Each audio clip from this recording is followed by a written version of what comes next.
you very much. Thank you very much. It's great to be back with so many proud American patriots who believe in God, family, and country. Thank you very much. This is a great group of people. And I want to thank a man of incredible commitment, vision, and devotion, Ralph Reed. Ralph, I want to wish you a very happy birthday. Very interesting day to have a birthday because a big decision came down 1 year ago today. So that's very interesting. That's very interesting, Ralph. Let me also recognize Faith and Freedom Coalition Executive Director Tim Head. Tim, thank you very much. Thank you, Tim. Great job. As well as Senator Lindsey Graham. Lindsey, thank you very much. He's gotten very much more conservative, I have to tell you. Carrie Lake. Alveda King. Alveda, wherever you may be. Alveda. Frank Pavone. Frank, thank you very much. Thank you. Thank you very much. And congratulations as well to Richard Viguerie on receiving the Defender of Freedom Award, a big deal, and to Mike Huckabee, my friend, for a long time, long time, getting the Lifetime Achievement Award. I think he's better now than he was 20 years ago, you want to know. I heard what he had to say, but he is not a good example of it. You're in great shape. Thanks, Mike, and thanks for being a friend. I also want to thank a great politician and a fantastic person running for governor of North Carolina. His endorsement yesterday was amazing. Right? From North Carolina. Lieutenant Governor Mark Robinson.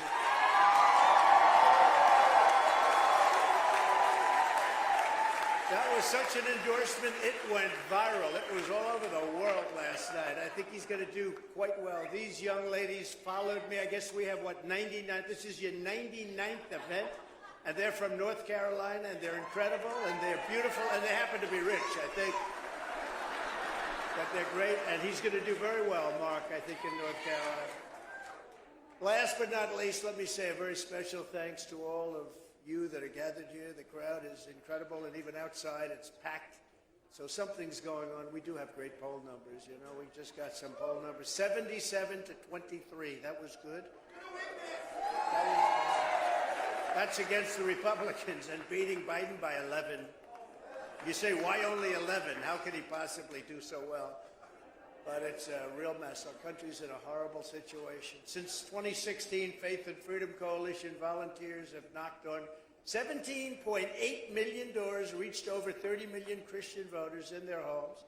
And last year alone, you reached another 30 million voters in their churches. Incredible job that Ralph and the group do.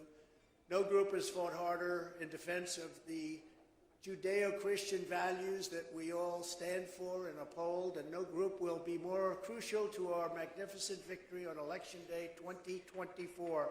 So important. That'll be the most important election we've ever had. I said it with 2016, but I say it with 2024. I think even more strongly going to be the most important election this country's ever had, because our country is going to hell. With your help, we're going to evict crooked Joe Biden from the White House, and we're going to take back our country, and we're going to make America great again.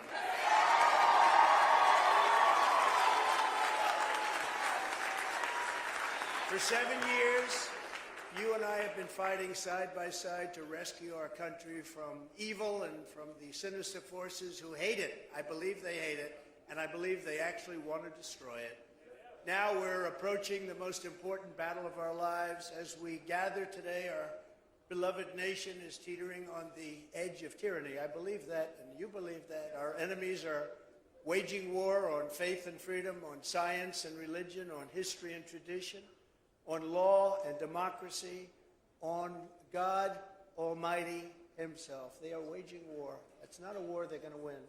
The radicals are setting fire to our Constitution, abolishing free speech, attacking religious belief, erasing our borders, corrupting our elections, and we have corrupt elections, and trying to impose their blasphemous creed, woke communism on every American man, woman, and child, and that's what they're doing, and they're trying so hard. We've never had a situation like is going on right now in our country. But the people in this room will never let them do it. They'll never let them get away with it, and it's not going to happen. We will not waver in defense of our faith, our freedom, and our great American flag. They don't want the flag either. They don't want anything. They don't want anything that's good. And you wonder why and how did they ever get elected in the first place. It's sick. Together we're warriors in a righteous crusade to stop the arsonists, the atheists, globalists, and the Marxists. And that's what they are. And we will restore our republic as one nation under God with liberty and justice for all.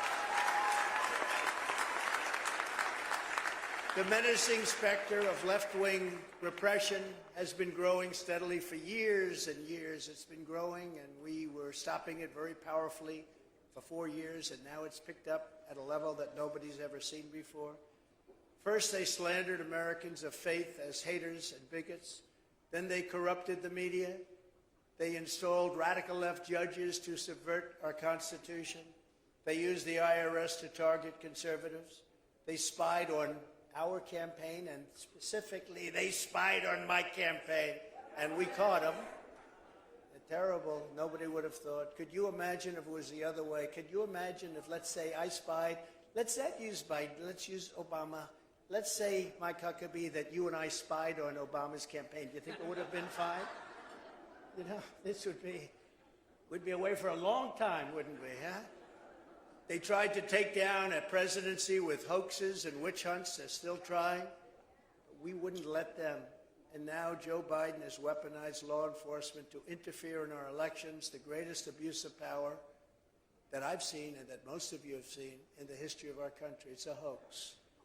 Every time the radical left Democrats, Marxists, communists, and fascists indict me, I consider it a great badge of courage.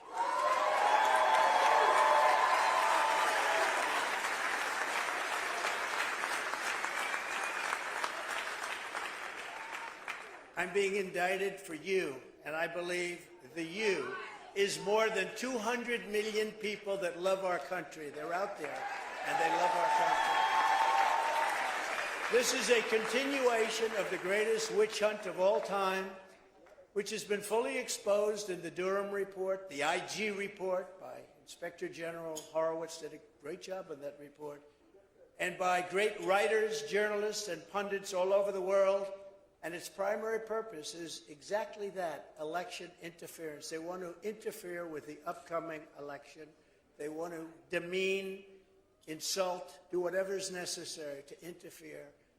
And as you know, the fake news doesn't report on all of the things that you're reading about and hearing about. You're hearing about things that you can't believe, bigger than Watergate, bigger than anything we've ever seen. And if you look at the New York Times, or if you look at the Washington Post, or the mainstream media of any kind, ABC, NBC, CBS, not a word of it, not a word, not even a little bit. They want to interfere with the fair and free election to a point where Joe Biden is willing to arrest his opponent, who is leading him in the polls by a very, very large number. They lie, they cheat, and they steal, and this is how low they've fallen in an attempt to win the 2024 election, and we're not going to let that happen. We're not letting it happen. They rigged the presidential election of 2020. We are not going to allow we are just not going to allow them to rig the presidential election of 2024. Not going to happen. Charging a former president who did a good job. We had a lot of people that were very happy. There are some people said it was the most consequential presidency. But charging a former president of the United States under the Espionage Act of 1917, that's like making nuclear weapons in your basement, isn't it? An act for a crime so heinous that only the death penalty would do is one of the most outrageous and vicious legal theories ever put forward in an American court of law. It's a disgrace. And the people they have doing it are disgraceful. And just look at their record. Disgraceful. The Espionage Act has been used to go after traitors and spies. It has nothing to do with a former president legally keeping his own documents. As a president, the law that applies to this case is not the Espionage Act, as the lawyers will tell you, and they like to tell you, and the press doesn't like to write about it, but the courts of law will see it, and they already know it. But the Presidential Records Act, which is not even mentioned in this ridiculous 44-page indictment of me. I didn't know about that. You know, when I graduated from the Wharton School of Finance, we didn't study being indicted, getting arrested, going to jail. We didn't know about that. They never taught us that. Under the Presidential Records Act, which is civil, not criminal, done in 1977, civil, I had every right to have these documents, personal belongings, in boxes. Joe Biden didn't. Even Mike Pence didn't have that right. They weren't covered by the Presidential Records Act. I was, because I was president, but they weren't. But these scoundrels and thugs, they only come after me. They didn't go after the many, many other presidents that kept their documents. You know about it. Many, many others. If you look at the Bush family, if you look at even Jimmy Carter, and I say he's innocent. I say Jimmy Carter's innocent. But they went after me. They didn't go after anybody else. And they went after me criminally. And it's not a criminal violation. It's not even a violation under the Presidential Records Act. And what could be more accurate a statement than Presidential Records Act? That's what we're talking about. Not espionage. It's not espionage. The crucial legal precedent is laid out in the most important case ever on the subject, known as the Clinton socks case. You know what that means, socks?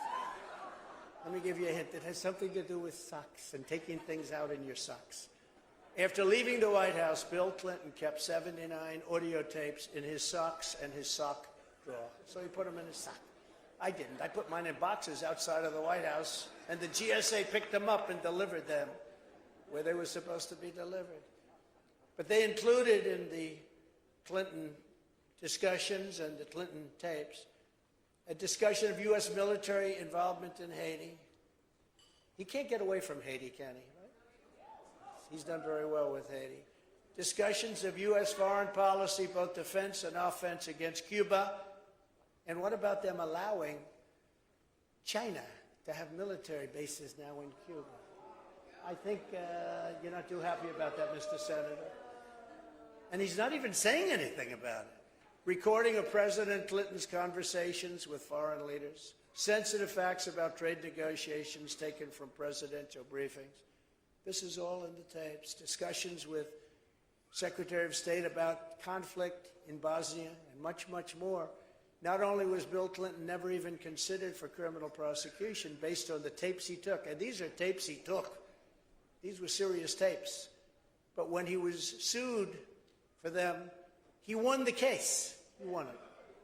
Judge Amy Berman Jackson's decision states, under the statutory scheme established by the Presidential Records Act, the decision to segregate personal materials from presidential records is made by the president during the president's term and in his sole discretion. Now, this is a Democrat-appointed judge. Respect it. Any normal administration, even an opposing one, would consider that to be the end. That's the end of the case.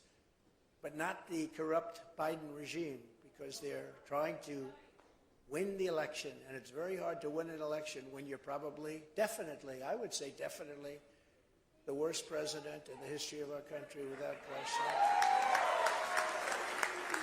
The Sox decision, they call it the Sox decision. Also, I quote, says, the National Archives and Records Administration, or NARA, very radical left group, by the way, they have the Constitution and the Bill of Rights flagged for being dangerous documents. Did you know that? Does not have the authority to designate materials as presidential records. Now think of that. They don't have the authority. NARA does not have the tapes in question. NARA lacks any right, duty, or means to seize control of those tapes. The president enjoys unconstrained authority to make decisions regarding the disposal of documents. Only the president, not vice presidents, not senators. Biden has a lot of documents from his time as a senator That's bad. And he has a lot of documents from his time as vice president. That's bad. He has 25 or so times the documents I have. He has so many documents, he doesn't know. They're coming. They keep them on the floor of his garage where he has that really beautiful Corvette, he says.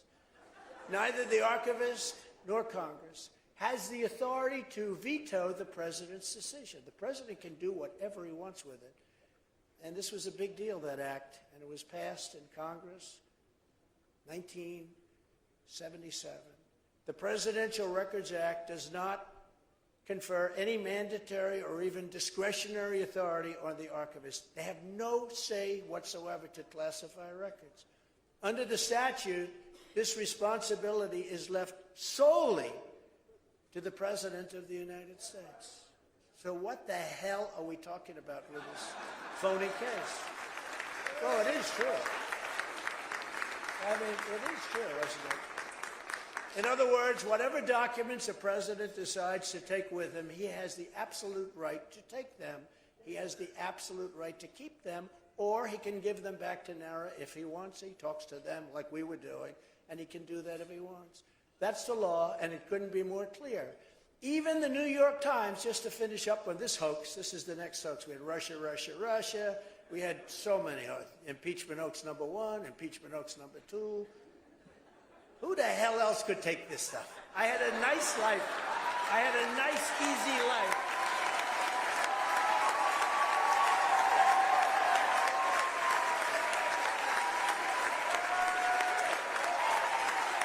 But I'm taking it for you because we're going to make our country great again. We're going to put America first, and we're doing it for you. But even the New York Times, in a major article, big article, and they must hate, probably the writer was fired after he said this. But it said headlines. It said that when it comes to asking for documents from former presidents, the only power that NARA has is to say, pretty please. Quote, asking nicely is about all they can do, and yet they reported me to the Department of Justice for criminal prosecution. They don't even have the right to ask. And if they do ask, they have to be very nice, and I don't have to give it. And yet I'm being prosecuted for this. And this is the New York Times saying it. Nothing like this has ever happened before, and hopefully will never happen again. And we are working all together because we're working as a country. And, you know, I'm probably the only person in history in this country that's been indicted, and my numbers went up.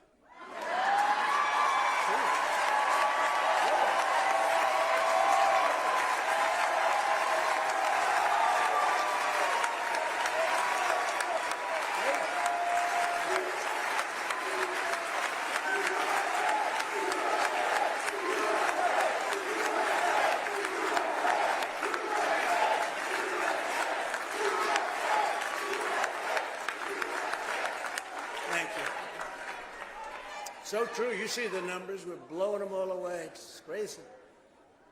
Usually when that happens, you announce, ladies and gentlemen, I'll be leaving office immediately. I want to spend more time with my wife and family and fight for my innocence. With me, it's just like crazy. What a life I have. I have a crazy life. But you know what? We became president of the United States, and we together did something that nobody's, when you look at all of the things we did,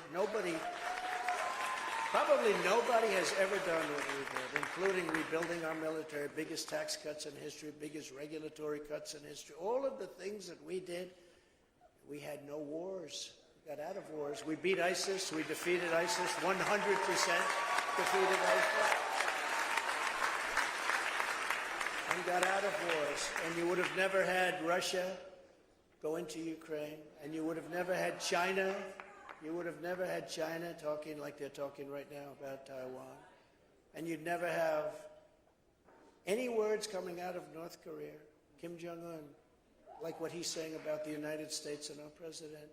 No, we had a much different time. They respected our country, and they respected your president. They really did respect your president. Joe Biden is the most corrupt president in the history of our country by far. Just 2 days ago, a very respected IRS whistleblower. It used to be very much, you remember when the Democrats used to love whistleblowers? They don't like the whistleblowers now. revealed that Crooked Joe sat in a room while his son Hunter messaged a Chinese Communist Party official and said to this Chinese Party official, I quote, "I am sitting here with my father, and we would like to understand why the commitment made has not been fulfilled." This is Cash he's talking about. Tell the director, and it doesn't get reported in the newspapers, tell the director that I would like to resolve this now before it gets out of hand. And now means right now. It means tonight. You believe this? I didn't know he was that tough.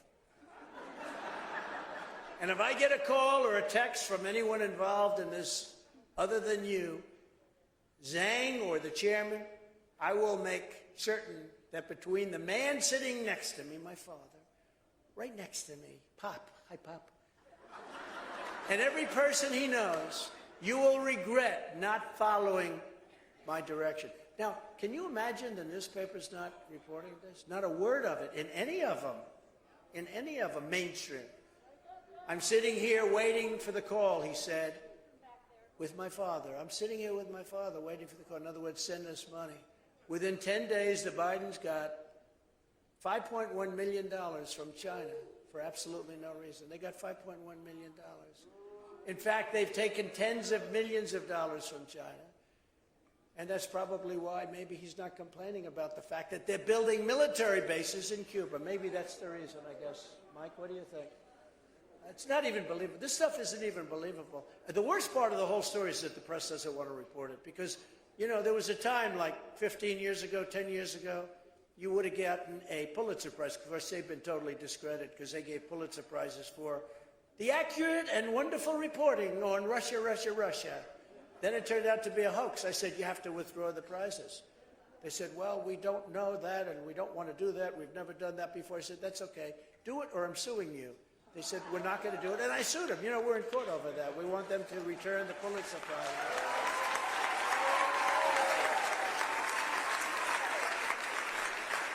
And by the way, they're being decimated in courts. Very interesting. But we actually brought a lawsuit against them because they gave Pulitzer Prizes to the New York Times and the Washington Post for their accurate reporting on Russia, Russia, Russia. And even the papers now say it was a hoax. They all say it was a hoax, but they don't want to give back the prizes, so they have to give back those prizes. They will. Joe Biden is a totally compromised president because they're bribing him. They're paying him off. They know all the money they've given, and it's far greater than anyone has been able to really understand. And I'll tell you what, Jim Jordan and Jamie Comer and their group has done an unbelievable job, but it's far greater than anybody knows. This is just some of the things. It's tens of millions of dollars, and that's just some of it that's been found. And again, the papers aren't reporting, and it's not only China, though. It's many other countries, including Ukraine. So we're giving hundreds of billions of dollars to Ukraine. I keep saying, why isn't Europe paying a like amount? So we're in for $160 billion, and Europe is in for $15 billion. And nobody thinks that's right or fair, and it affects them more than it affects us. These countries know every penny the Biden crime family has taken in. The countries know. Ukraine knows. China knows. They all know. There are many countries. So he can't even or ever go against them. He can't go against them because they'll reveal the corruption. Because they know exactly. They'll say, well, we sent the check here. We sent the check there. We sent. So he has to be very nice to China. Has to be very nice to Ukraine. And a huge success will be when the New York Times and the Washington Post and others put it on their front page, what's really happening here. Because this is truly 100 times bigger than Watergate. This is a much bigger story than Watergate. That's why Biden doesn't mind that China has opened up these military installations and in the process of building a tremendous amount in Cuba. It's only 90 miles off our coast. He's basically said it's okay. He's not doing anything. He's not even saying anything. He's not talking about it. What that means for our great Cuban population in Miami, I love the Cuban population. We got a record, I got a record number of votes. People were very, I got the Bay of Pigs Award. I was given the Bay of Pigs, it was a great honor, award by the Cuban population of Miami. But it means that this group of people in Miami that love Cuba, they want to get back there, they want to see their country, but It means for the rest of their lives, they will never see Cuba again. It's gone. Because China's occupying Cuba right now. That means it's gone. And they were getting ready to make a big, if the election wasn't rigged, the Cuban thing would have been taken care of, and people could have gone back and forth to Cuba. Cubans, I'm talking about. They could have seen their family. They wouldn't have the problems that they have right now. He's given everything to Cuba and the dictator and dictators, and you know what that was. But it's incredible that this can be allowed to happen. So unless I get back in which case I will inform China that they have 48 hours to get any military and spy equipment out of Cuba.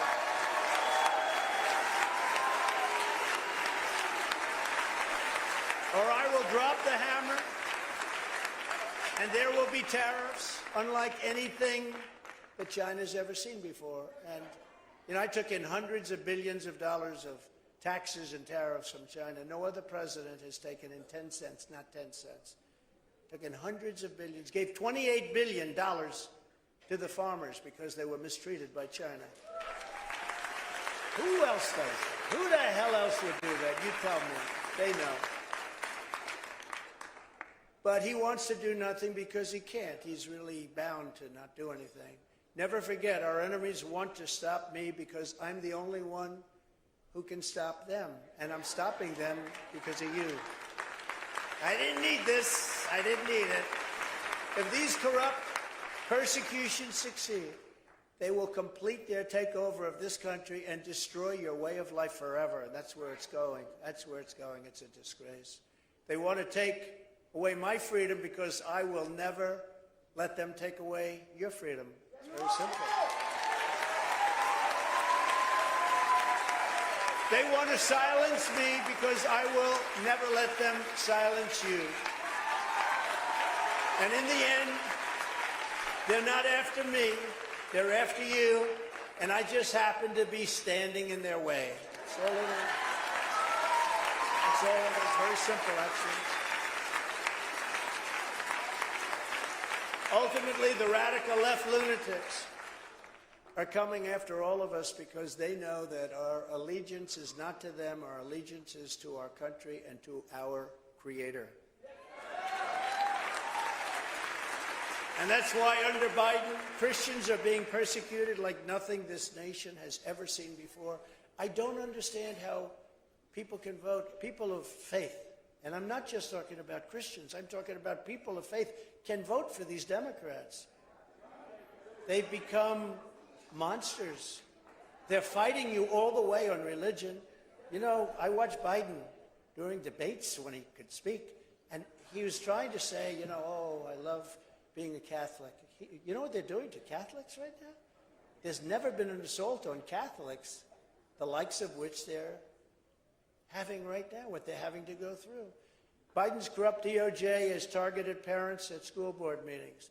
They've sent SWAT teams to arrest pro-life activists. You know that. The FBI has been caught labeling devout Catholics as domestic terrorists and sending undercover spies into Catholic churches, just as it was in the old Soviet Union days. Pretty rough stuff. Who can believe this? And how can you, as Christians, how can the people in this room vote for them? You know, they get 40%, 50%, 60% of a religious vote. How can they do that? And then they just go about trying to destroy religion. If you look at polls, you'll see religion, people of faith, but religion is going down in terms of importance and popularity. This is not a question of importance and popularity. This is a fact. We love God, and we want to protect ourselves. We want to protect the cherished position of believing in God.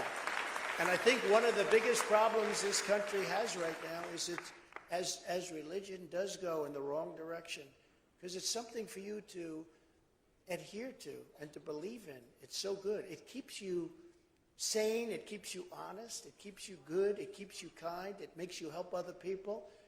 And they're trying to take that away from you. And I just don't understand, where do they get 30, 40, 50, 60% of the vote? It just doesn't make sense. Doesn't make sense. They lie. They lie about their positions. And you have to remember that. In 2024, you have to remember that. Protect your vote. is the most important thing, but you have to remember that, and you do have to protect your vote. They want to destroy your religion, along with the fact that they obviously want to destroy your country. When you have open borders, when you have no voter ID, why do they not want voter ID? Because they want to cheat. Even the Democrats voted 82% in favor. Democrats, people that vote. Democrats voted 82% in favor of voter ID, but the politicians don't want it because they want to cheat. And with voter ID, it's very much harder to cheat. They're mean and they're very, very sick. They are mean and they are very sick. Over the next 16 months, our enemies will try harder than ever to divide us and to destroy us. The lies, abuse, and injustice that will come our way will be worse than ever before in the history of our country. To persevere, we must stand tall, we must stand strong. We have to be strong. We have to be stronger than ever before because they're coming at us. There's something wrong with these people. And I don't like saying that. You know, as president, you're the president of everyone. So I don't like saying that. But there is something wrong with these people, and we have to stand together, or we're not going to have a country anymore. The more they throw at us, the more united we must become. The more vile the attacks, the more relentlessly they go after us. We must keep pushing forward no matter what. You just keep pushing forward. That's what I do. I get up. People say to me, "Sir, can I ask you a question? How the hell do you take it?" I say, do I have a choice? I don't have a choice, right? Do I have a choice? I'd love not to have to, but they're crazy people with there. They're lunatics. I've had the most successful business people in the country come up to me, a man who's one of the most successful, a vicious guy, very tough guy. I don't like him even. He thinks I'm his friend. I'm not, because he's a bad person. Unlike Governor Huckabee, who's a good person. He's actually tougher than this guy, but he's also a good person, the governor. But I tell you, he came up to me and he said, "Could I ask you one question? How do you get up in the morning?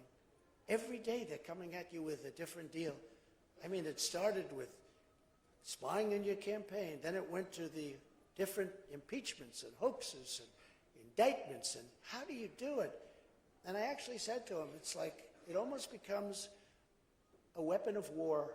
You have to fight these people and you have to beat them. We beat them now for 4 years and now afterwards. And by the way, if I weren't running right now, or if I was losing big in the polls instead of winning by the biggest numbers I've ever had, think of it, biggest numbers I've ever had, not even close, they would stop in 2 minutes, I believe. Although maybe the hatred is so great. Actually, Lindsay and Mike, I think the hatred's so great they probably wouldn't stop. I think they would keep going, right? In my case. Normally they would stop, but in my case, I think they'd probably keep on going. But if I didn't run, or if I would say, you know, I'm not going to run, or if my numbers were bad, where it looked like I wasn't going to make it, they wouldn't be focusing me. They would focus on whoever was leading, and they would go after that person, male or female, just as viciously as they go after me. And that person would not be able to handle it. That's why you have no choice but to vote for Donald Trump.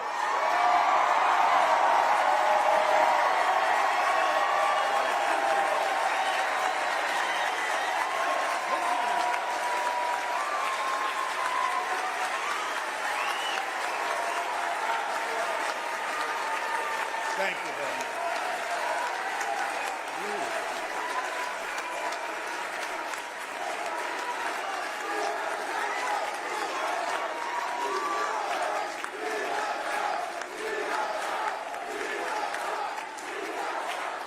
Thank you very much. Thank you. Isn't it great? Saturday night, we're here for religion. Is that nice? And what a job Ralph has done. But this isn't my campaign. This is our campaign. This has got to be our campaign. And with your help, we're going to see through this whole. We're going to see through it. We're going to take this job right to the finish, and we're going to have a country the likes of which we've never had before, better than ever. We'll have it better than ever. No president has ever fought for Christians as hard as I have. And I will keep on fighting, and I'll fight hard until I'm back behind that desk in the Oval Office, the resolute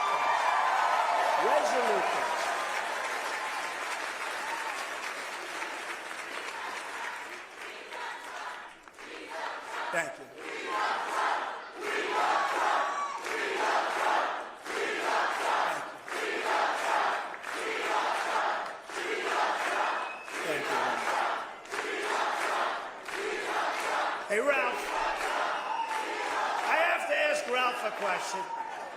Were your other candidates treated this way? I don't think so. Actually, I saw one who was booed off the stage. He was booed off.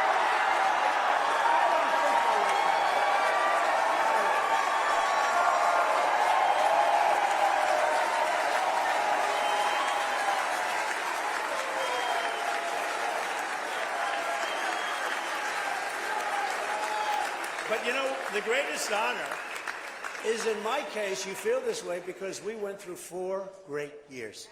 We did things that nobody thought could be done, and we're going to go into them in a minute, but we did things that nobody thought could be done. So when you do feel this way, I really feel good because that means you accepted and loved what we did in that 4 years. We did more than probably any, and many people say this, more than any president. We rebuilt our military. What we did is so incredible. We did it together. I did it because of you. I was helped by you, and we had your support, and it was amazing. So I'm very gratified to get that kind of support because in my case, it's not just words. You know, when I first came in, I said, I'm going to do this. I'm going to cut taxes, and I'm going to cut regulations, and I'm going to do all these things. And, you know, people would say, yeah, okay, it's just words because it's a politician. All of a sudden, I'd become a politician. I never had that moniker before, but all of a sudden, I become a politician. But I did all the things, but I actually did much more than I ever promised I did. So it makes me feel very good. We totally transformed the federal judiciary, appointing nearly 300 judges, a record, to interpret the law and the Constitution as written. I withstood vicious attacks to confirm 3 great Supreme Court justices, Neil Gorsuch, Brett Kavanaugh, and Amy Coney Barrett. And I just hope, because they're under tremendous assault and pressure. I mean, they are. Look, you know what, you see what's going on. In the sports world, they call it playing the ref. You know, they say horrible, horrible things, and some people change. A lot of them change, and we can't let that happen. I just hope that these justices who are brilliant and very good people, I hope they remain strong in the face of the harassment and intimidation that is coming their way and has come their way by the radical left lunatics. I just hope they can withstand it. I hope they don't go to the other side so they feel a little bit better about going out to dinner. That happens so often. With politicians it happens, but it happens with judges. And we hope that's not going to happen with them or any of our judges.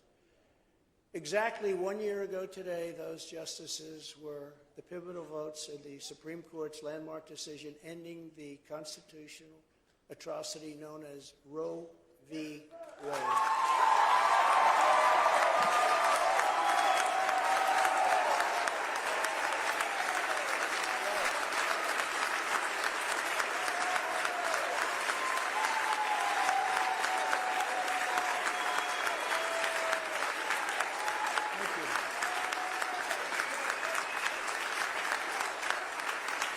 Conservatives had been trying for 50 years, exactly 50 years.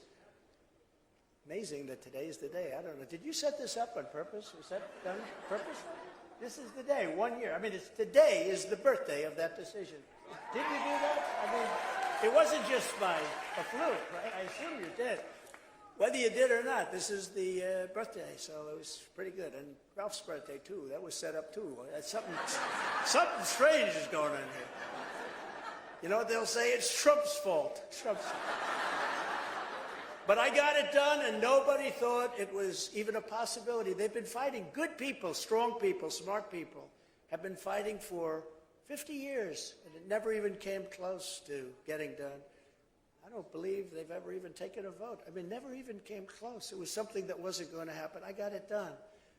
I get a kick out of these candidates and even the other side. Well, I don't know. I think I'm more pro-life. I'm this. And somebody stood up, a woman stood up and said, this guy ended Roe v. Wade. How the hell can you go against him? And I sort of said that myself, actually. But I'm proud to be the most pro-life president in American history.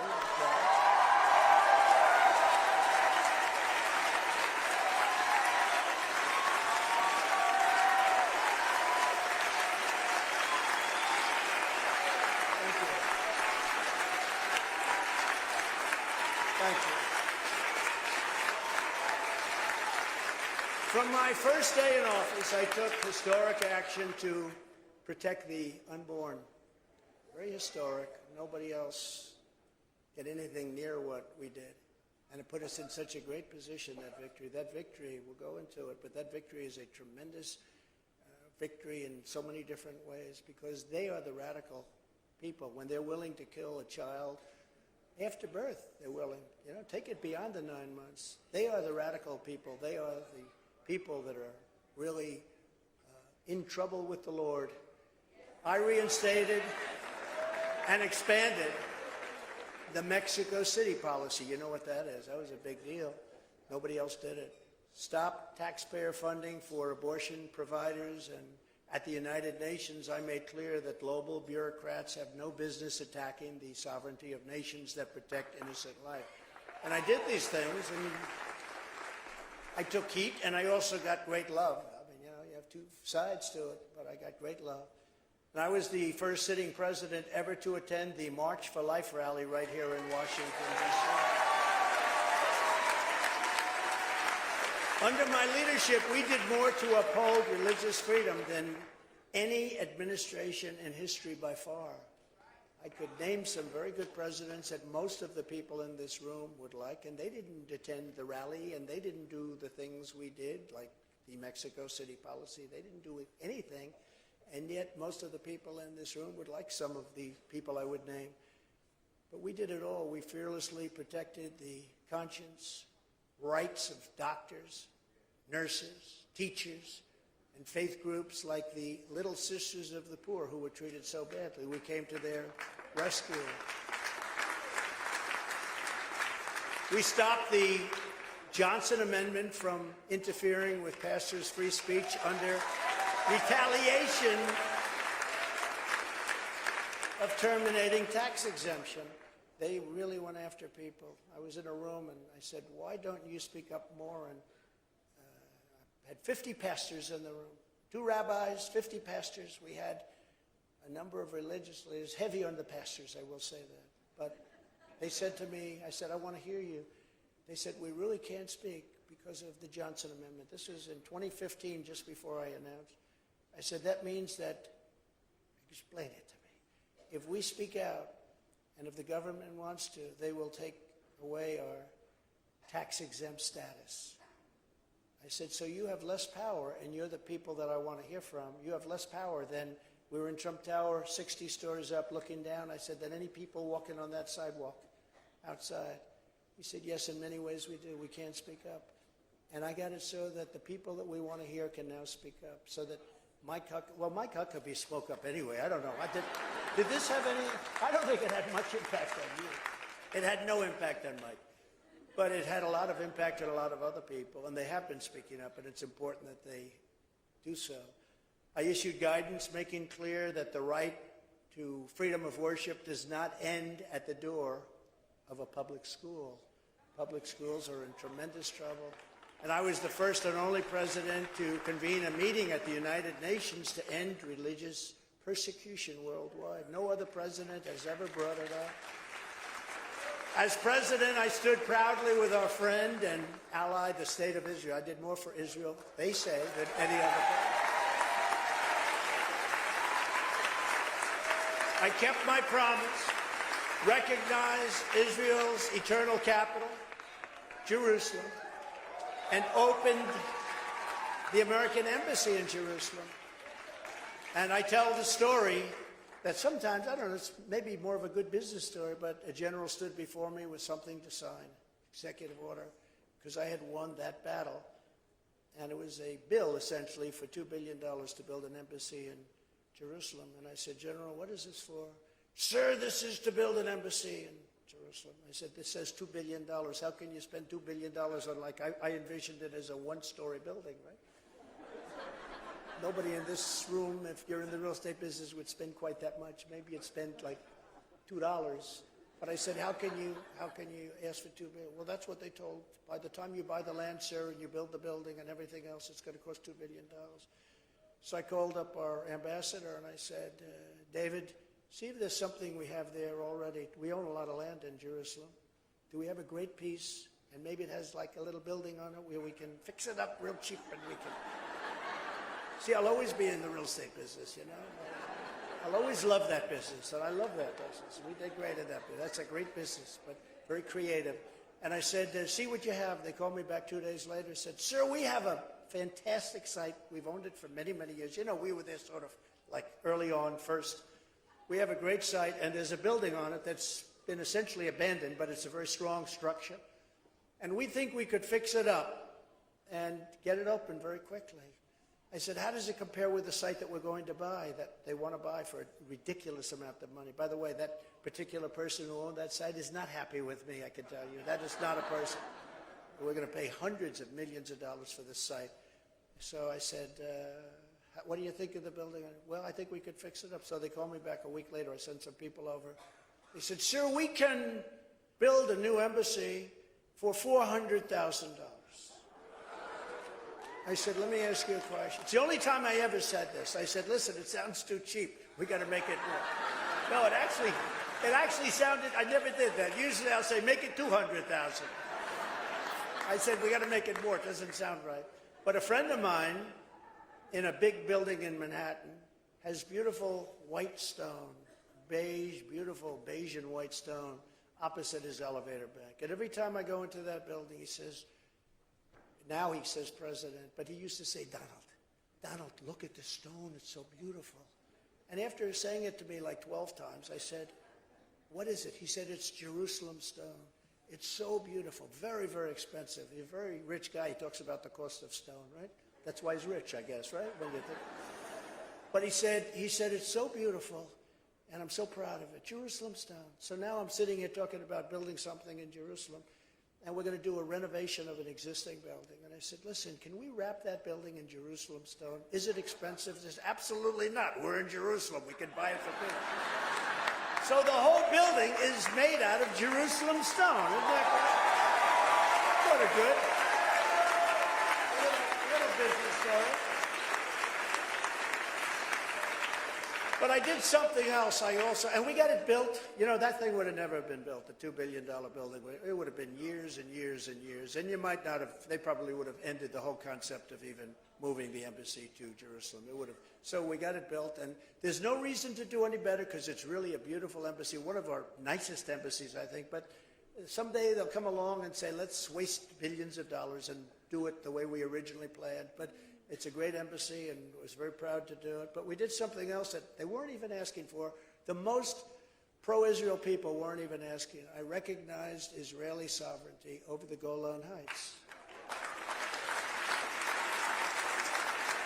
And that has been going on, and that has been going on for 51 years. They've been trying to get that. People would fly in, fly out. They'd have meetings every 2 years. People would fly in, talk about it, fly out. I brought some people that truly knew Israel and understand Israel. I said, explain Golan Heights to me. You have 5 minutes or less. And they did it in about 3 minutes. But they talked about the importance. They talked about the height, the visibility, the military protection, all of the different things. And I approved it.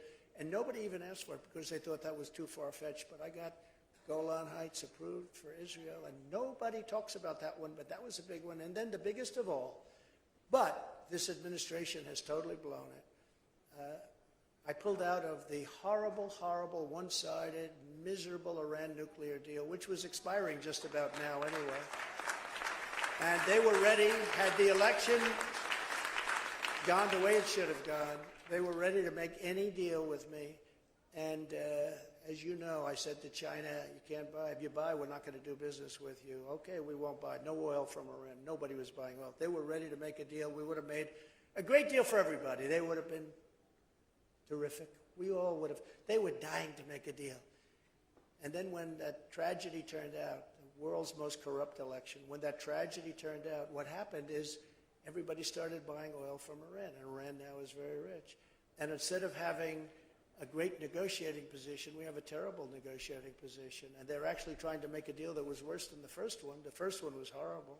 The first one was a short-term deal. I mean, it wasn't like it was for 50 years or 100 years. It would be expiring just about now. So, and that was a license for them to make nuclear weapons. And you cannot let Iran have a nuclear weapon.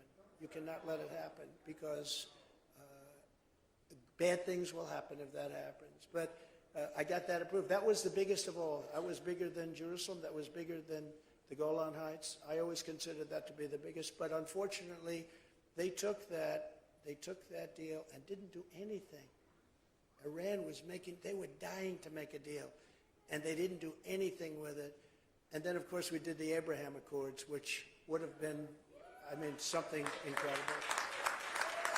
Something incredible. So we took care of Israel like no president has ever. In fact, they said if I ran for prime minister of Israel, I'd get 99% of the votes. I'm thinking about doing that. We delivered the largest tax cuts and regulatory cuts on record in the history of our country.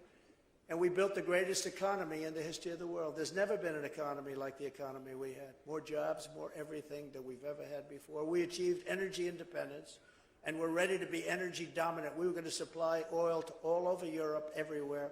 I was the one that brought up Nord Stream 2. You remember that. Nobody ever heard of Nord Stream 2. I said to Germany, Angela Merkel, I said, you can't make that deal. If you make that deal, that means you're going to be subservient to Russia. She said, no, Donald, this will be wonderful. It didn't turn out to be too good for them. Then gas prices, when I was in office, reached low numbers like $1.87 a gallon, and even less. Think of that. Now they go to 5, 6, 7, 8, 9. And it hasn't stopped. Wait till you see what's going to be happening over the next 2 years. We created the most secure border in U.S. history, built nearly 500 miles of border wall, which was so helpful. Got Mexico to give us 28,000 soldiers free of charge. I said, look, if you're not going to give them free, I'm going to have to tariff all of the cars that you're building. Because, they took those car companies out of Detroit and other places, and they now build 32% of our cars that are built in Mexico.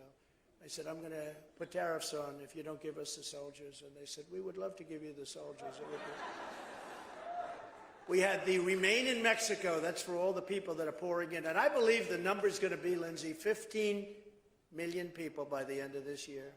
And they come out of mental institutions. They come out of jails. They come out of insane asylum, which is a stronger word. They said, don't use those words, sir. They're nasty. But insane asylums, very sick people. And and terrorists are being poured into our country like never before. And I also terminated the ridiculous catch and release. Are ridiculous. You catch the people and you release them in our country, okay? Now with Biden, basically that's what they do. But we caught the people and we released them outside of our country. I fully rebuilt the U.S. military, created Space Force, and defeated ISIS and brought our troops back home. You remember during the campaign, do you remember when they said, he's going to bring us into World War III. He's going to bring us in personality type. I said, no, my personality is going to keep you out of World War III. That's what happened. But all of that was only the beginning, and here's just some of the bold agenda that I'll immediately implement when we become the 47th President of the United States.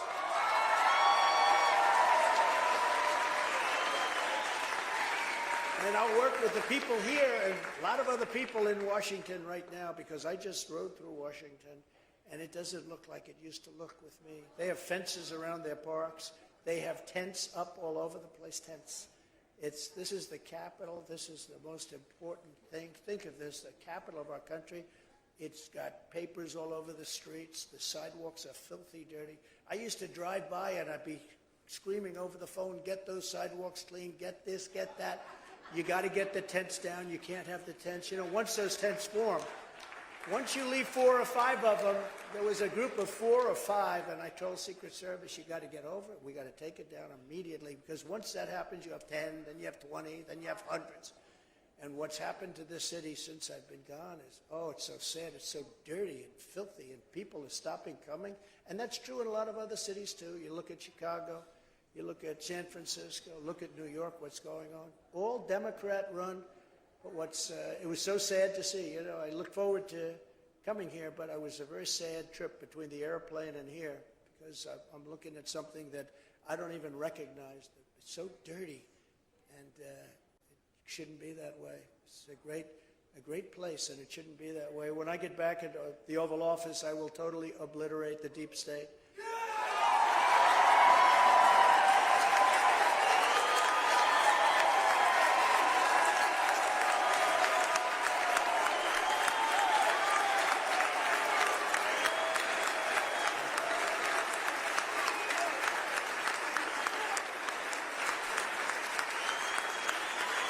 but we didn't know if there was a deep state. People would say, yeah, I don't know. Now about everybody thinks, yeah, there's a deep state. It's a bad, I call it a bad state. I'll fire the unelected bureaucrats who have weaponized our justice system. And they have weaponized. And we'll create the Truth and Reconciliation Commission to declassify and publish all documents on deep state spying. They spy on so much.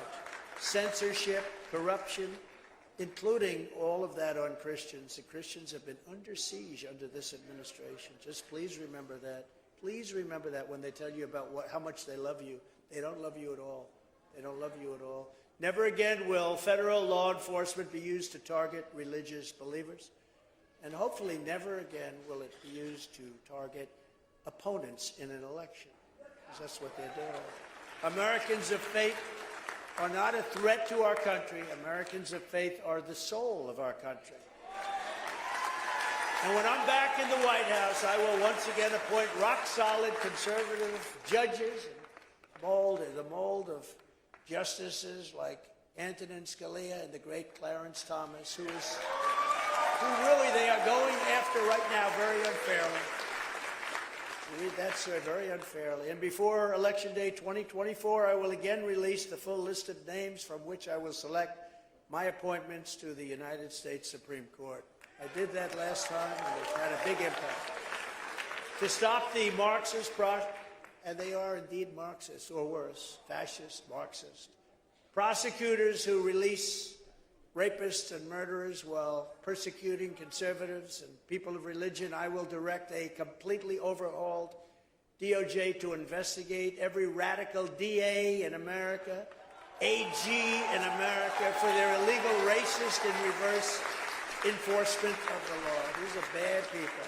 And they're being run by the DOJ, just in case you have any questions. You know, in New York, where they go after me, never had a problem. All of a sudden, I got a DA who's after me.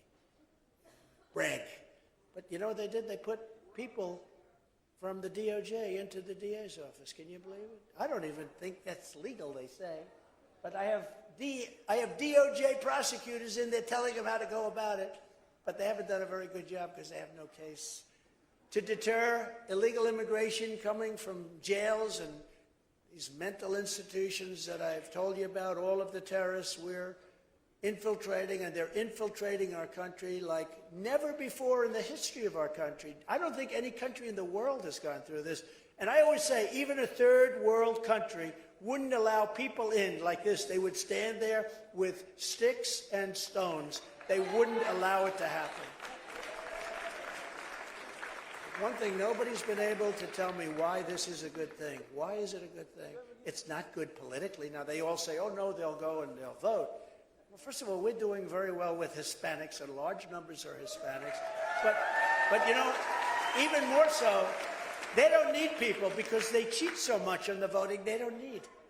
But if you think about their policies, open borders, high taxes, high interest rates, no voter ID, bad military, woke military, all these things, you can't win on policy unless you cheat. Just think about it. How can you win on any of those things? Does anybody really, I don't care, give me the most liberal person, does anybody who's liberal or anything else want people to march and steam into our country and just come into our country? We have no checks, no balances. We have no idea who they are. And they do. They come from prisons and mental institutions, many of them. The mental institutions and the prisons in countries all over the world are being emptied out into the United States of America right now. Now, how the hell is that good politics? I don't understand it. And yet, they get votes. They get votes. Somebody someday will explain it, or maybe people just don't know. That's why I say it as many times as I can, because nobody can want that to happen. I've already announced that I will sign on day one an executive order ending automatic citizenship for the children of illegal aliens. You have to do that. We're the only country in the world that does it. If you literally set a foot in the sand across the border, your child is called welcome to being an American citizen. It's so unfair to our country. In addition, here are some of the other actions I'll take to restore the border of the United States and to make it safe again. We had the most successful and strongest border in American history, and To get it back, I will immediately reinstate all of the incredibly successful border policies of the Trump administration, including our Safe Third agreements, which you know what that means. Remain in Mexico, that's pretty obvious what that means. Our asylum bans, we didn't let a lot of bad people in. We will complete even more border wall. We built the border wall, and then we were going to add another 200 miles. And that's when I knew they actually wanted, because in 3 weeks they could have had it completed. And they not only didn't complete it, they took the gates, the fences, and the walls, and they moved it to other parts of the country so that nobody could get to it. And I said, you know, they must really want to have open borders, because we added in certain areas, it's a little like water coming through, right? And you have certain areas that you learn when the wall is up. So we were closing up those areas, would have been just incredible. And they didn't want that to happen. They actually took it. Texas wanted to buy it from the federal government. They said, we don't sell it. We wouldn't sell it to you under any circumstances. So that's when I realized for the first time that they were actually serious, that they want totally open borders, which is absolutely insane. And we're going to restore the prosecution policy, which saw a record number of prosecutions of illegal aliens who had to leave the country. We had to get them out. Sometimes they were so evil, so bad, that would put them in prisons in our own country because they have a tendency to come back. But they weren't able to come back because we had a very strong border. Drugs now are, think of this number. We did very well in drugs. Not well enough, by the way. Nobody does well enough until they're gone, because I believe we're going to lose 350,000 people this year and destroy families all over our country. It's like an invasion. But drugs now are 12 times higher than they were just 2.5, 3 years ago. 12 times higher. They're pouring in. Fentanyl is pouring in. President Xi and I had a deal. He was going to make it criminal to make fentanyl in China. There'd be no more fentanyl coming from China. When I didn't win the election, meaning I won it, but when it was rigged, when the election took place, he said, well, I don't have to go by that deal anymore. He didn't want that deal. But it's made much of it in China, and it flows through the border. We want people to come into our country, but we want them to come into our country legally. We want people to come in. We want them to come in legally.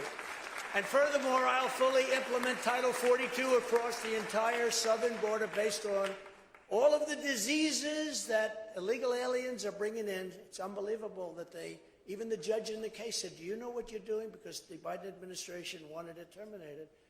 And the judge wouldn't do it, but it terminated itself. Judge can't do anything about that. Judge said, you know what you're doing by asking for this? And we will have to do rapid deportation of all of these border crossers. But we have people that are very seriously ill with contagious diseases, and they're pouring into our country along with all of the rest. We have no idea who these people are. Nobody cares. Nobody cares on the other side. They can just come in. A friend of mine called. He said, how do I go about becoming a citizen? Do I take classes? I say, well, don't say I said it. But if you happen to walk down to the border, just walk across and you'll be fine. You know, it takes some people 10, 12 years. They go take tests. It's a beautiful thing to watch, and they love the country so much, and yet others just walk across the border. I'll also use Title 42 to end the child trafficking crisis by returning all trafficked children to their families in their home countries immediately. Horrible. Horrible. And I'll shift massive portions of the existing federal law enforcement apparatus to immigration enforcements, including parts of the DEA, ATF, FBI, and Homeland Security investigators. We're going to move them around. I will issue a policy directive making clear that a core national defense mission is to protect American sovereignty, and therefore we must use any and all resources necessary to stop this incredible invasion. It's an invasion, including moving thousands of troops currently stationed overseas and elsewhere to our own southern border. Following the Eisenhower model, I don't know if you know this, but Eisenhower was very strong on the border. We will carry out the largest domestic deportation operation in American history, and we're going to get the bad ones out quickly. We got a lot of real bad ones. You know, these countries are very smart. I got to know all of the heads of the countries. They're very smart, very streetwise, and they don't let their good people come. They send the people in the caravans that they don't want. even if they're not officially criminals, if they're not officially, bad people, as we say, or people with serious medical problems. They want their people to stay in their countries. They don't want them to leave. And they organize many of the caravans. The people, the heads of the countries organize these caravans. And they come right into the United States now. We stopped them. We stopped them cold, but they come right into the United States now.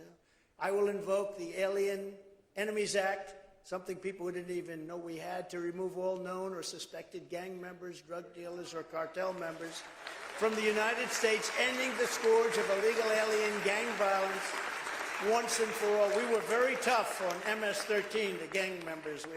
They don't like me at all. They don't like me too much. We will destroy the cartels, including by deploying U.S. Navy to impose a full naval embargo to close the waters of our region, because the land will be closed up, and to all smugglers and traffickers. And they traffic mostly in women, just in case you didn't know that. It's mostly women, not children, not men. It's mostly in women. It's a horrible thing. It sounds like almost a prehistoric thing, but it's not. It's very modern. And what's made it so bad is the internet. It's like a big, big, huge business, but they traffic mostly in women. During my administration, we also took extraordinary steps to improve vetting for legal entry to keep criminals, thugs, and terrorists the hell out of our country. We strengthened the citizenship test by a lot. We stripped citizenship from those who threatened our security as a nation. We did social media vetting and created the first ever national vetting center. It's very successful. We found laws that had never been used before, and we use them now, because not easy to go through Congress, but there are so many laws. We used many of them, and very successful, including the right to tariff by the president, because, again, China paid us and other countries paid us hundreds of billions of dollars, and it saved our businesses, too, made them competitive. Today, I'm announcing a new plan to protect the integrity of our immigration system. Federal law prohibits the entry of communists and totalitarians into the United States.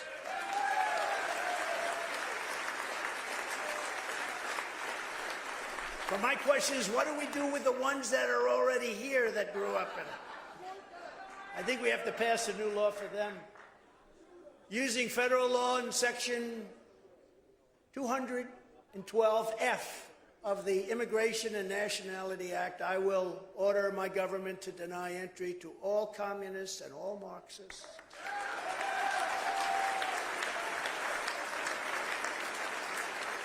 Those who come to and join our country must love our country. We want them to love our country. We don't want them when they want to destroy our country. Welcome to America. We want to destroy your country. Thank you very much. So we're going to keep foreign Christian-hating communists, Marxists, and socialists out of America. We're keeping them out of America. When I was president, the world was stable and calm because America was respected and strong. Now, as we see in Russia and all of these other places, this whole world is on fire. This world is on fire. Before I even arrive at the Oval Office, I will have the horrible war between Russia and Ukraine totally settled. I'll have it done in 24 hours. I say that, and I would do that. That's easy compared to some of the things, but I'd get that done in 24 hours. I know them both. I know them both. As the Bible says, blessed are the peacemakers. See that? I will be your peacemaker. I was your peacemaker.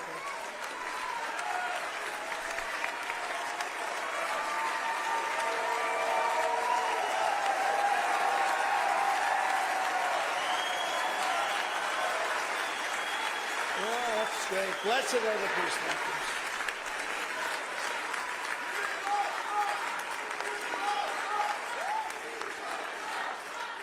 Thank you very much. Thank you very much. But it's so true, the peacemakers. I will stop Joe Biden's inflation nightmare, save the U.S. economy, and I will always protect Medicare and Social Security, which for some very bad politicians, it's under siege. I don't know if you know that. It's under siege by people that tried to do it before. I won't mention names. As your president, I will continue to stand proudly for pro-life policies, just as I did for 4 strong years.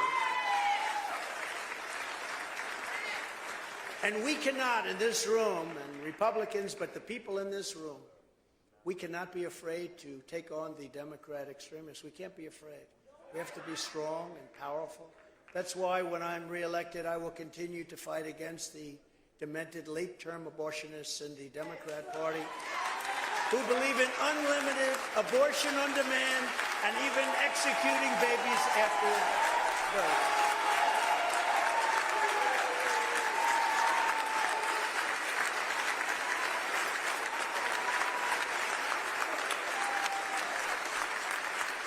These are very troubled people, and the American public is on our side by overwhelming margins. You know, the politicians are going to have to learn to talk about this issue because they are the radicals. We're not the radicals.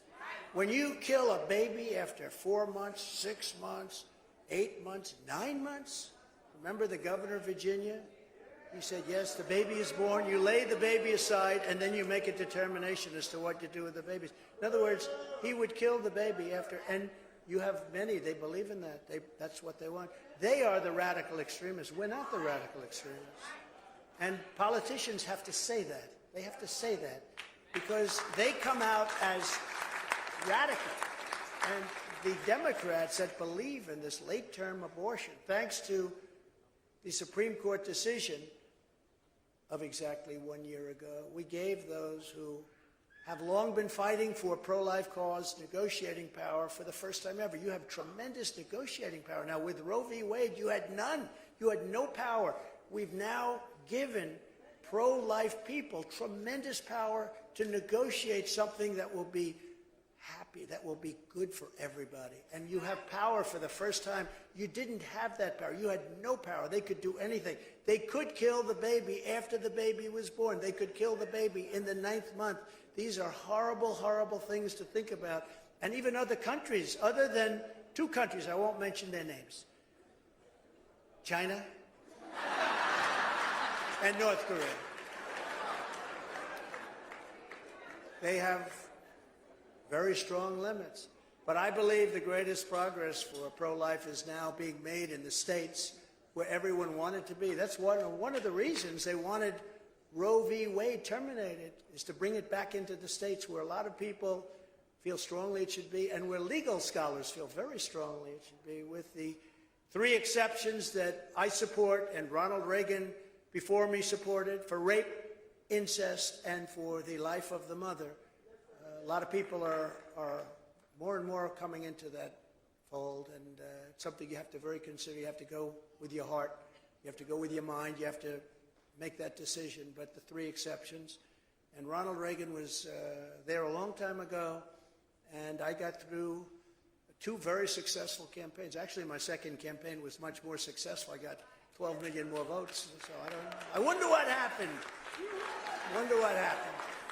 However, there, of course, remains a vital role for the federal government in protecting unborn life. And it's very important. And I propose for you tonight, just as I did when I said that we will win the Supreme Court decision on abortion. Remember I said that during my campaign. Everyone said, that's not going to happen. Nobody thought that was going to happen. But I will fight for you like no president has ever fought before. We'll get something done for the country. We're going to be for the country. We will defeat the radical Democrat policy of extreme late-term abortion, and we will bring everybody together to protect our precious unborn babies in a very, very big way. And now you have the power to do it because we terminated Roe v. Wade. Every child born and unborn is a sacred gift from God.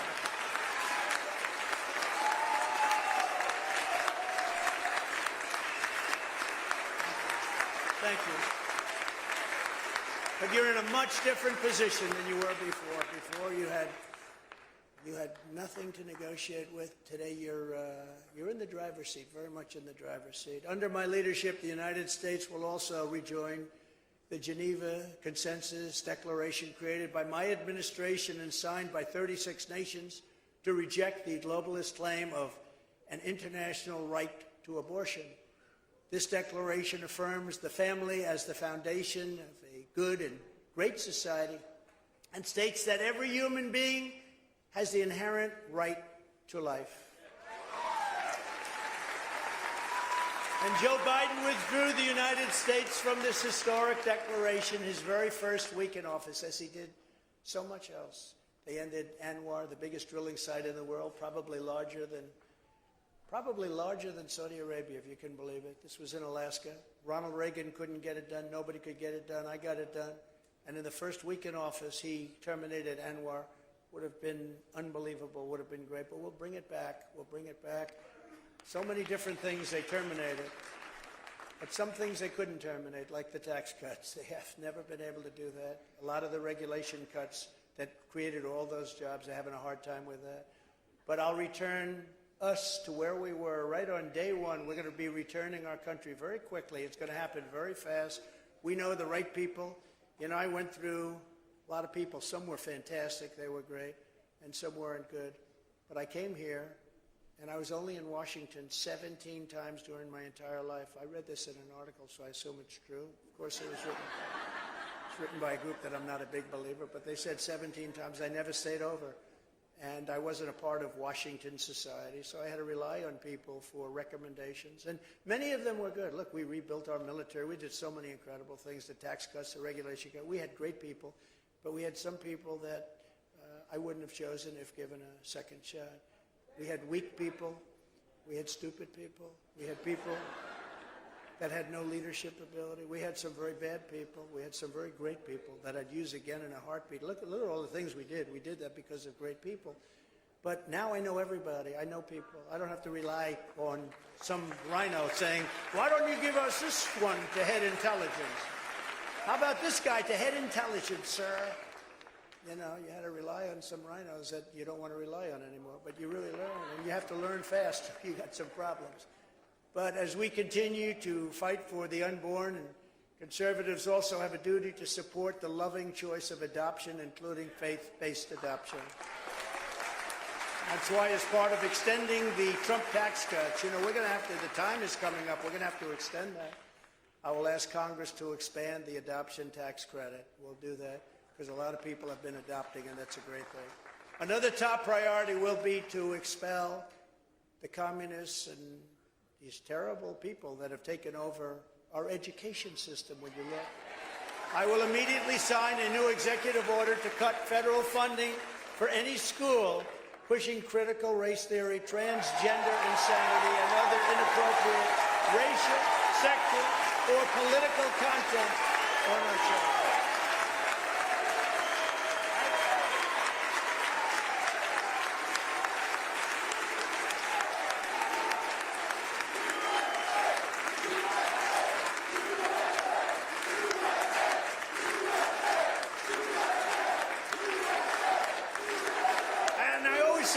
Can you believe this?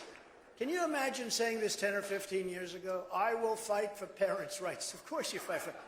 Today I have to say, I have to make it, I will fight for parents' rights. Of course you fight for parents' rights. Who would ever think you have to say that as a politician or as a person at a microphone, including the right to send your child to the public, private, charter, or religious school of your choice. At the same time, I refuse to abandon our public school system to these lunatics, because what's happening there is terrible. That's why I will fight for the direct election of school principals by the parents of the school.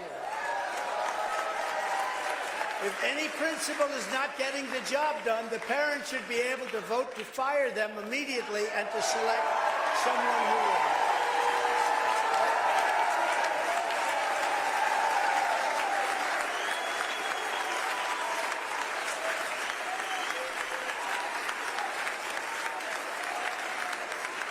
And I will not give one penny to any school that has a vaccine mandate or mask mandate from kindergarten through college.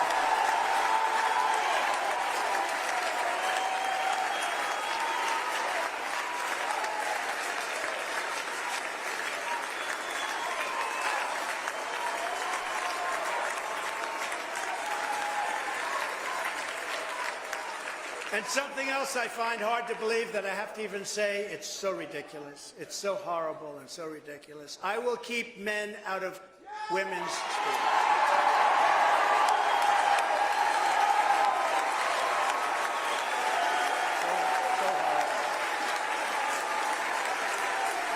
And I will sign a law prohibiting child sexual mutilation in all 50 states.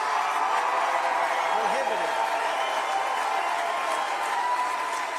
And on day one, I will reinstate the Trump ban on transgenders in the military.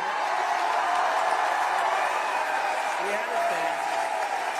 Because our warriors should be focused on crushing American enemies, on being strong, on having the image of being strong. They have to be powerful. They have to be strong, especially when you see what's happening in the world today, not catering to radical gender ideology. So you know I had this in the military. And a lot of the generals that I dealt with, the real generals, the good ones, the generals that weren't involved in the worst, most embarrassing day of our lives as a country, and that was the removal of our military from Afghanistan before our American citizens were taken out, before our soldiers were protected, leaving $85 billion worth of brand new Trump equipment. I bought it all, brand new, beautiful. New tanks, new planes, 70, think of this, 70,000 vehicles, some of them, many of them armor-plated, costing hundreds of thousands of dollars and even $1 million each. 700,000 rifles, guns, and that type of equipment. And now Afghanistan is the second or third largest seller of military equipment in the world because they don't need 700,000 rifles, do they? The best equipment, the finest equipment, the night goggles that they have are better than ours, brand new, not even taken out of the box. Now they fight at night because they never did. They couldn't see. Now they see very nicely. But as you know, in the military, you're not allowed to take virtually any drugs. You're not allowed to take drugs. Take an aspirin, you have a problem. And to have this operation, you have massive amounts of drugs required on a daily basis. Massive, massive amounts of drugs. Furthermore, I will ban all taxpayer funding for sex or gender transitions at any age.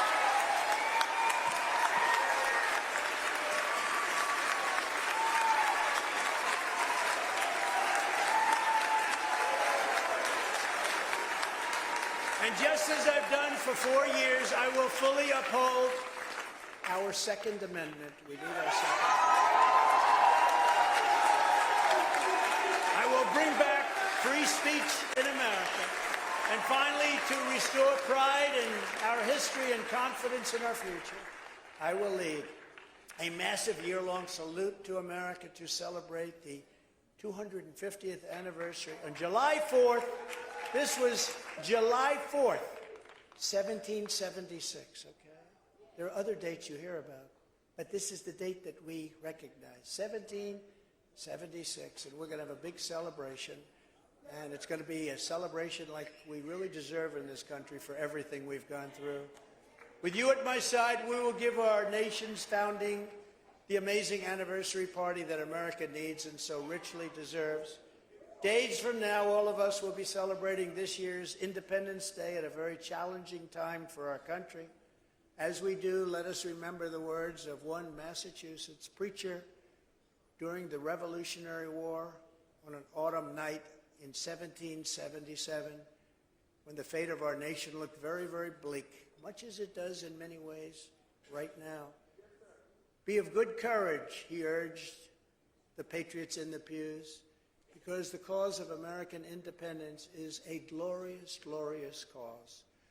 Today, we are a nation in decline, and it is because of our corrupt and inept leadership and the power of modern-day weaponry. It's so powerful, so horrible. It's so horrible. The levels of power, you've never seen anything like it. Shouldn't even be discussed. It wasn't talked about very much during my term. I didn't want to have anyone talking about it, but the level of power of modern-day weaponry is horrible. It's the most dangerous period in the history of our country. It's time for us, because of all of this, so scary. We have leaders that don't have a clue. We have leaders that have no idea what they're doing. They have no idea. We have leaders that are totally corrupt. These are corrupt people. It's time for us to keep our faith, our unity, and our resolve. We must be strong like never before. We must be unstoppable. Together we will take on the communists and the Marxists and the fascists and the globalists and the fake news media, which is just as bad as all of them. And we have to take on crooked Joe Biden and the worst administration in the history of this country.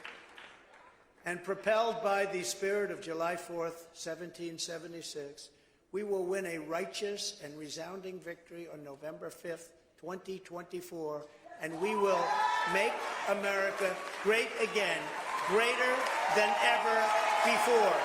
Thank you all very much. God bless you. God bless you. Thank you very much. Thank you.